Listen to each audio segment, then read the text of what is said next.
네, 여러분 안녕하십니까? 오랜만에 인사드립니다. 행복 들려주는 남자, 여러분들의 선생님 신진우입니다. 반갑습니다. 자, 오늘은 내가 지켰을 때 나를 더욱더 매력적인 사람으로 만들어주는 방법을 말씀드리는 매력 들려주는 남자 시간입니다. 정말 오랜만이네요. 오늘 여러분들께 말씀드리고 싶은 주제는 바로 인사를 잘하는 사람이 되자입니다. 인사를 잘하자 라는 말은 어렸을 때부터 끊임없이 들어온 말이라서 어쩌면 굉장히 식상하게 느껴질 수도 있습니다. 심지어는 너무 뻔한 얘기 아니야? 라는 생각이 들 수도 있어요. 하지만 오늘 이 시간을 통해 우리가 왜 인사를 잘해야 하는지, 그리고 어떻게 하는 게 인사를 잘하는 건지 한번 생각해 볼 수 있는 기회가 되었으면 좋겠습니다. 자, 그렇다면 방금 말씀드렸던 것처럼 왜 인사를 잘해야 할까? 라는 질문에 대한 답변을 드리겠습니다.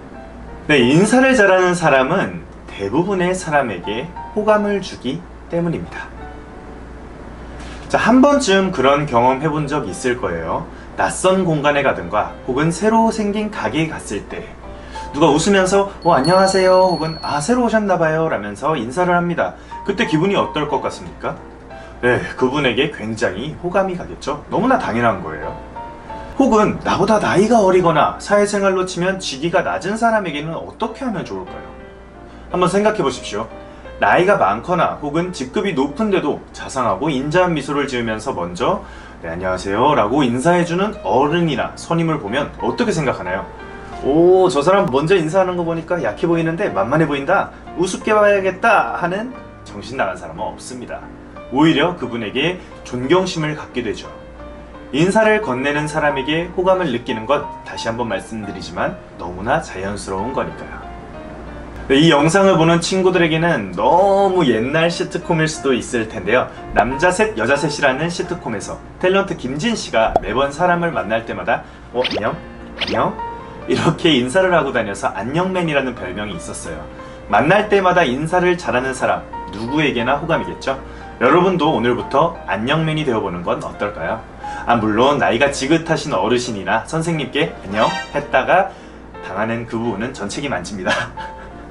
자, 그러면 이제 인사를 잘해야 하는 이유를 들어봤으니까 이제는 어떻게 하면 인사를 잘하는 건지 인사 잘하는 진우쌤이 노하우를 가르쳐 드릴게요.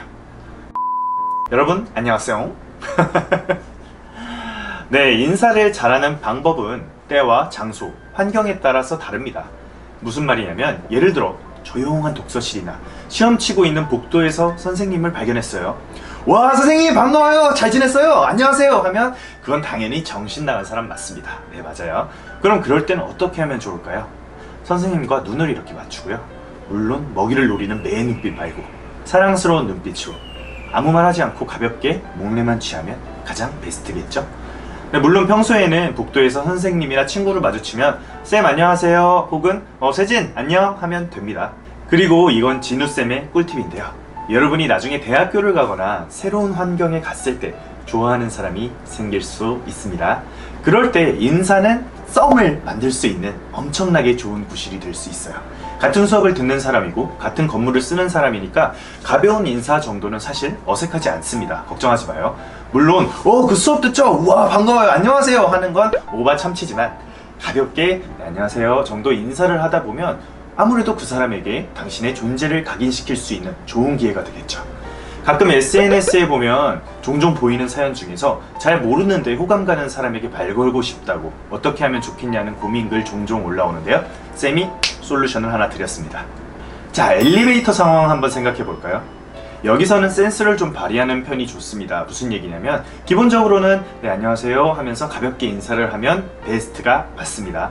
다만 엘리베이터에 탄 사람이 연인과 시련을 겪은 것처럼 엉엉 서럽게 울고 있거나 분노를 느끼고 있는데 거기다 대고 안녕하세요 할 필요는 없어요. 가볍게 패스해줘도 괜찮은 부분입니다. 다만 대부분의 사람들은 일반적인 상황에서 누군가 먼저 인사를 건네오면 호감을 갖고 같이 인사를 하거나 부담스럽지 않게 목례를 해줄 겁니다. 그러면서 서로 기분도 좋아지겠죠. 배달하시는 분이나 배송하시는 분께도 안녕하세요 하고 인사를 하면 굉장히 반갑게 잘 받아주십니다. 그리고 음식점 이야기 해볼게요. 음식점에 가서도 안녕하세요 하고 예쁘게 인사하면요, 주인분께서 뭐라도 하나 더 챙겨주시는 경우가 종종 있습니다. 실제로 그랬고요. 그만큼 인사는 모두를 행복하게 만드는 좋은 소통이라는 점 기억해주세요. 다음부터 하면 되지라는 생각으로 결국 미루다 보면 나중에는 못하거나 어색해서 안 하게 되는 경우가 많습니다. 뭐든지 그래요. 쌤은 여러분들이 알면서도 안 해서 포기하게 되는 경우는 없으면 좋겠습니다. 자, 그런 의미에서 오늘 어머니, 아버지께 혹은 애인이나 친구에게 인사 한번 예쁘게 건네보면 좋을 것 같아요. 처음에는 저 웬일이래 할 수 있지만 아주 조금씩 당신을 더욱 매력적인 사람으로 만들 수 있는 원동력이 될 겁니다. 오늘도 당신의 하루가 행복하길 바랄게요. 네, 이번 영상이 도움이 되셨거나 나도 이제는 인사 잘하는 사람이 되어야지 싶은 친구는 구독과 좋아요 그리고 알람 설정까지 잊지 마시고요. 다음 영상에서 또다시 만날게요. 다음 영상은 반드시 여러분들 오래 기다리게 하지 않을 것을 약속드리겠습니다. 그럼 안녕. 이건가?